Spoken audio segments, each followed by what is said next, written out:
আল্লাহর হাবিবের দরবারও এক ব্যক্তি কইলে ইয়া রাসূলুল্লাহ আমার আওলাদটা বড় বেমার, আল্লাহর নবী অতিরিক্ত বেমার, আপনি আমার আওলাদ লাগি দোয়া করুক কিতা করতাম?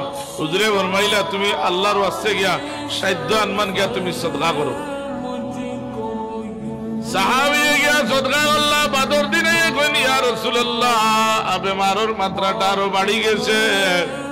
হুজুরে ফরমাইন বিসমিল্লাহ কইয়া তৌফিক আন্দার আল্লাহর রাস্তায় সদকা করো।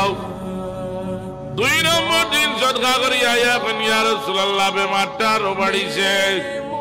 আল্লাহ নবী ফরমাইন বিসমিল্লাহ কইয়া আবার সদকা করো। 3 নম্বর দিন ইয়া কইনি ইয়া রাসূলুল্লাহ আবার তো বেমার বাড়ছে। হুজুরে ফরমাইন 4 নম্বর দিন তুমি সদকা করো।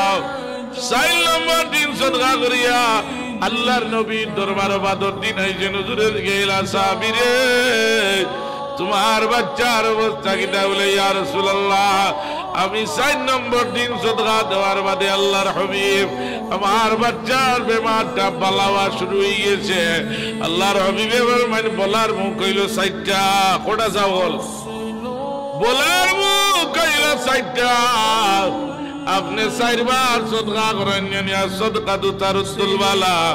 আল্লাহ রব্বুল আলামিনে বলারে দূর করিয়া দিলাইবা। বেমার বর্জন পয়লা কাম হইল আপনি সূরাতুল ফাতিহা পড়িয়া দম করো, আল্লাহ বালা করবা। সদকা আল্লাহর রাস্তাত করিয়া দেও, আল্লাহ বালা করে লিবা।